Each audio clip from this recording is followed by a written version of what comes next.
65 and rotate. I was excited. I was completely thrilled. Just really honored to go to Sun and Fun. When Jamie approached me and said, "Hey, do you want to go to Sun and Fun?" I absolutely jumped at the opportunity, said yes, and it was a blast. I'd definitely do it again. We love a Bravo clearance. I think best place for me was probably New Orleans. I had a lot of fun there. We got beignets, so that was great. If you could go back and pack one extra thing for the trip, what would it be? Kay had everything she owned. Yeah, I was gonna say. Hey guys, it's Matthew from Sling Pilot Academy. Recently, we had 2 teams of students and CFIs fly all the way from Torrance, California to Lakeland, Florida for the 2025 Sun and Fun Air Show. Last week, we talked to our NGT crew, so go check out that video if you haven't yet. This week, we're gonna be talking to the crew that was in the TSI. We had 1 instructor, 1 fresh CFI, and a student. So stick around to see how their journey was, what advice they have for you, and see some highlights of the whole trip. Enjoy the video.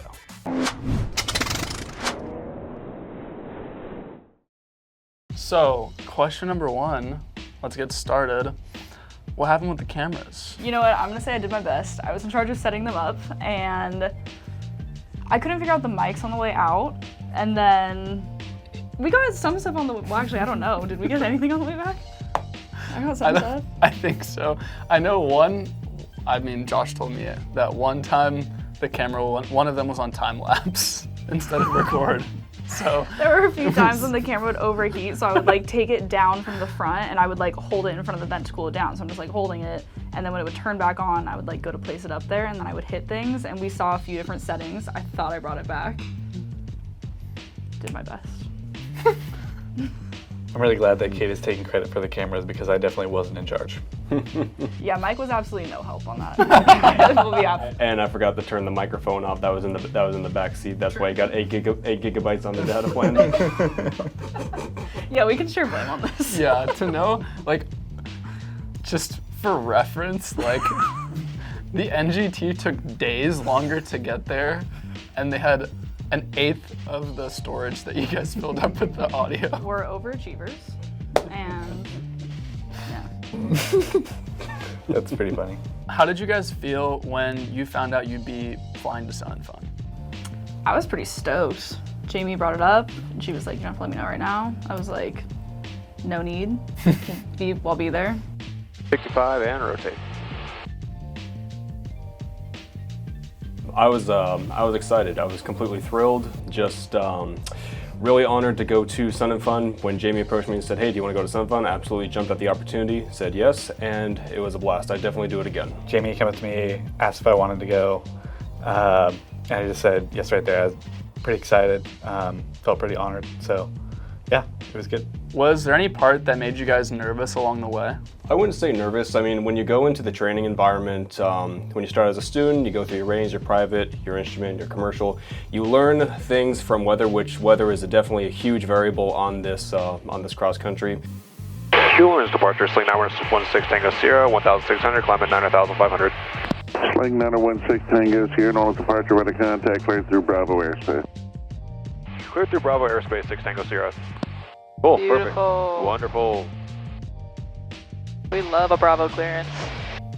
When you take that experience and you implement it in the real world, like going from California to Florida like we did, you have to take that stuff into account. And we had to lay over in Dallas for an extra day just because we had that weather, that whole system, that cell that was coming north of us. And it was really, it was really good exposure, and just really happy to implement those skills and those lessons that I've learned throughout my career as a student, and just moving forward. Yeah, I wouldn't say that I was nervous about really anything. We were definitely keeping our eye on the weather that was in front of us. Yeah, I was just really comfortable with the way that everything went. We never really, pushed any limits, so it was good. Yeah, I feel like it was a lot of days flying consecutively, so I wasn't really sure if I would like get burnt out on it, but I definitely didn't, so that was cool. I guess I was honestly nervous about making sure the cameras were working on the way back after we found out about the first half of it, but yeah. For you guys, was this your first big air show? Yeah, this was my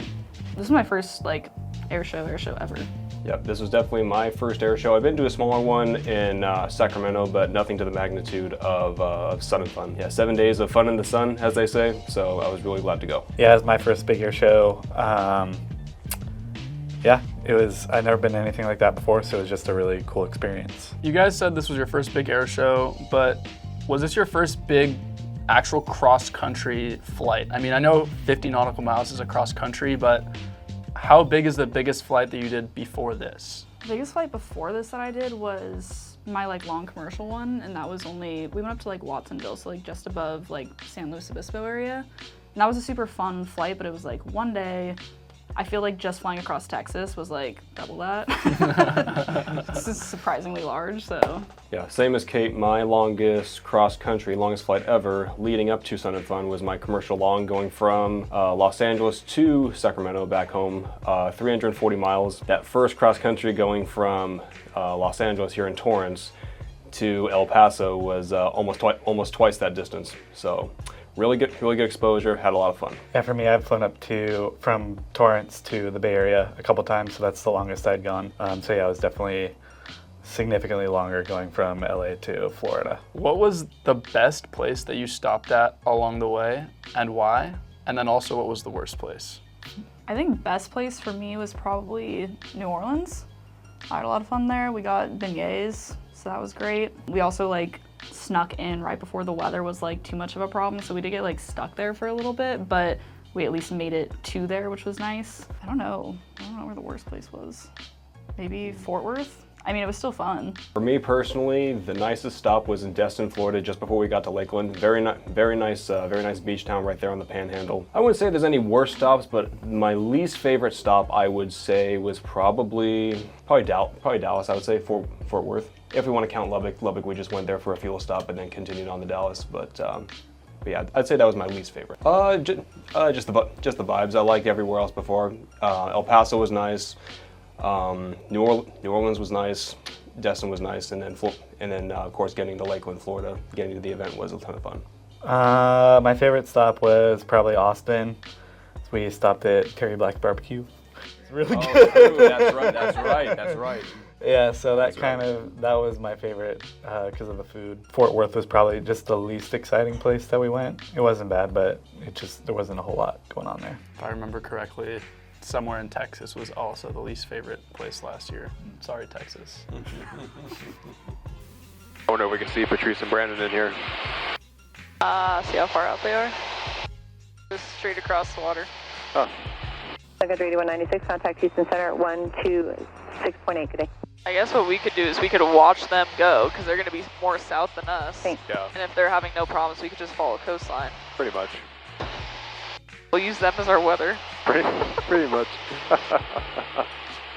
Did you encounter any weather, and what did you do about that? Encountered a lot of weather. Yeah, we had a few different like thunderstorm systems that were moving through, and we got stuck a few times. We had a few days that were cut a little bit short where we just kind of like hopped to as far as we could get, kind of like right up to the weather. Definitely changed our original flight plans a little bit, but we ended up just kind of getting as close as we could to it while remaining at like a safe distance, and then just hanging out till it passed. But we made it there eventually, so that was good. The way back was awesome.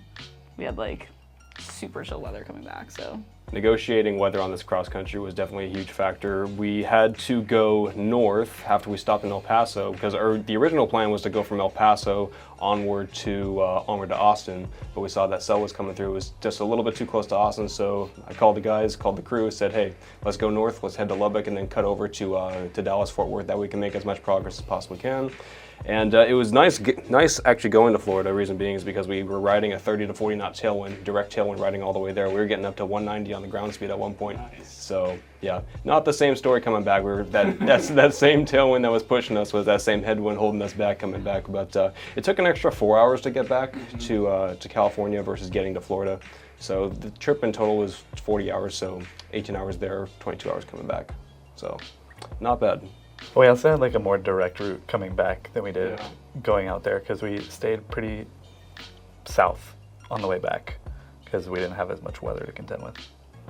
Do we want to let them know that we're going to plan to follow the coastline, or do we want to What are you thinking? We don't have to. I mean, they know that we're going to be going to whatchamacallit, Jedi 02, go for request. Destin. Yeah. Yeah, Destin. So I'll probably assume it. Yeah, it's up to us for us our own navigation. If they don't like it, they'll say something. If you could go back and pack one extra thing for the trip, what would it be? Kate had everything she owned. Yeah, I was gonna say, you know what? No, you know what? Hold on. Actually, I wouldn't pack anything else, but I also wouldn't take anything out because I packed perfectly, okay? I maybe had the world's largest bag out of all of us, but I packed all the right things. I wore everything at least once. I stand by my 55-liter bag. Mike, over to you. How was your backpack? Yeah, so I spent 14 days living out of a backpack that was like this big. It wasn't even So I had like, it wasn't even full. I literally bought some at Sun and Fun and brought it back in the same backpack, so. So you're the two ends of the spectrum here. Yeah, definitely. You know, I was just trying to keep weight and balance in mind, so. All right, whatever. But it is what it is. One thing that I wish I brought, maybe some sunscreen. I was looking pretty red by the end of the 2 weeks. I'd say the one thing that I wish that I packed was more bug spray.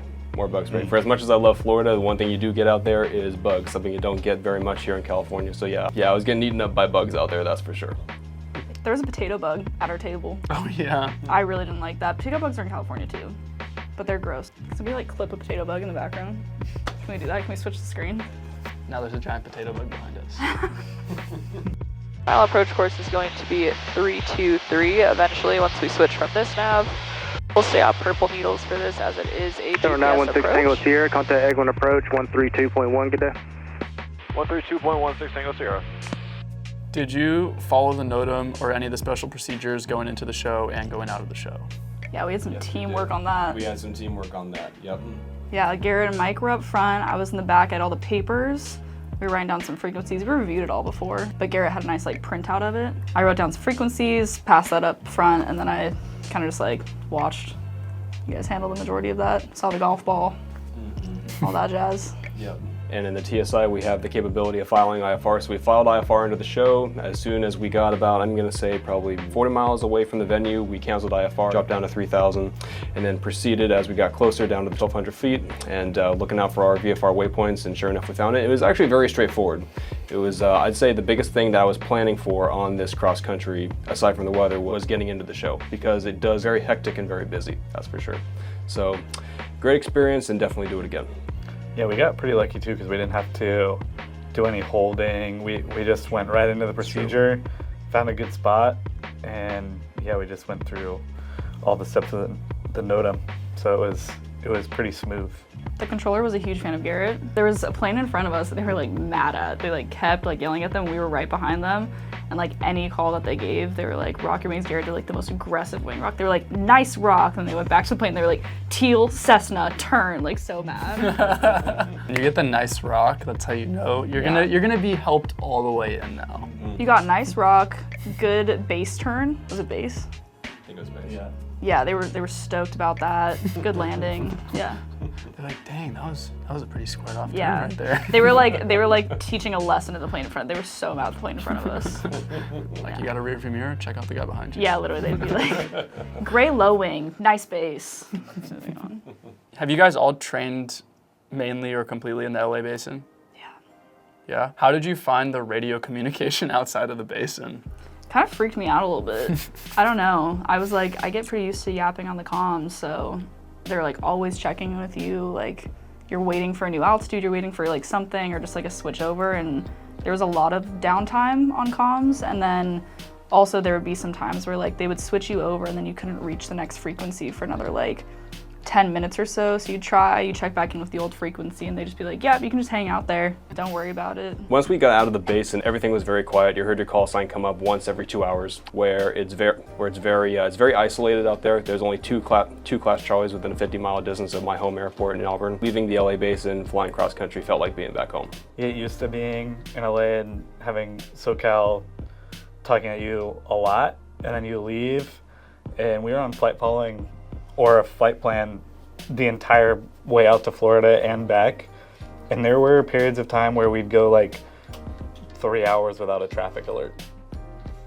That doesn't happen here. Yeah, or they give you a traffic call that was like super far away and they'd be like, just keep a lookout. And we're like, yeah, when we get there, we'll make sure we're looking. Yeah. Yeah, they tend to assume everything. Also, they expect you not to check in when you change altitude.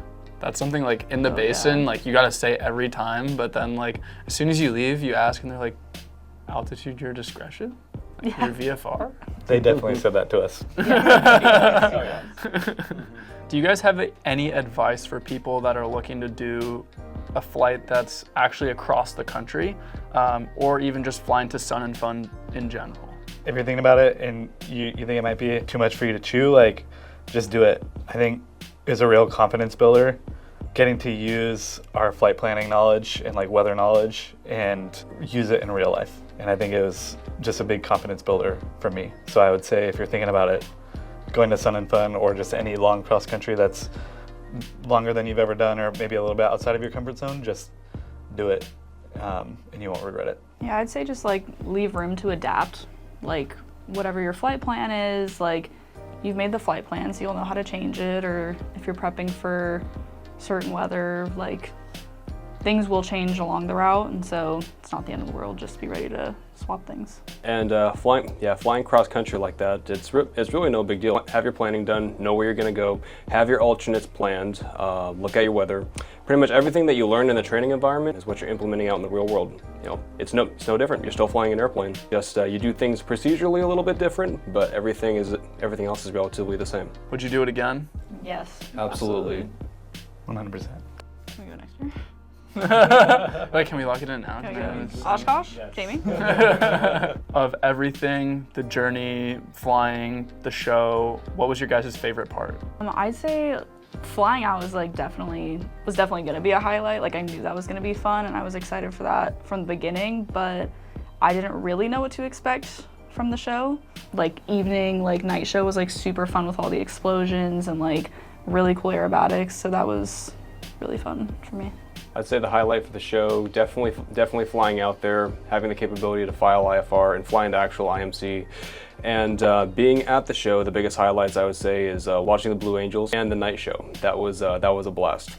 Yeah, love to do that again. I agree. I mean, I really enjoyed, I'd say overall, my favorite part was the actual journey out there and the cross country itself. And then the show was amazing too. Yeah, I would say that the best part was the night air show. I'd never really seen anything like that. I'd never seen a drone show before either.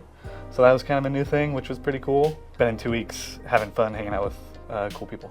In the world of aviation, there's nothing else I'd rather be doing with my life. I love this career, and if anyone who's watching this is interested in pursuing a career in aviation, go for it. There's those times in your life where you want to make that leap, that big faithful leap to do something, make the move, come cross country, so on and so forth. I came from Northern California down to Southern California. Me too. And I'm very thankful. There we go. NorCal boys can say without a doubt that I'm very happy and very thankful that I came down here. So Sling Academy, it's amazing. Definitely come check us out. Thanks for watching the video. Have you ever been to a big air show or even a small one? Drop a comment to let us know below. And as always, don't forget to like and subscribe. It really helps the channel and we really appreciate it. Okay, well, that's it. So unless you guys have anything else you want to tell people out there. I have nothing to share. I got hammered when I was out there. I was getting eaten up by bugs, that's for sure. Sorry. I just realized what I said.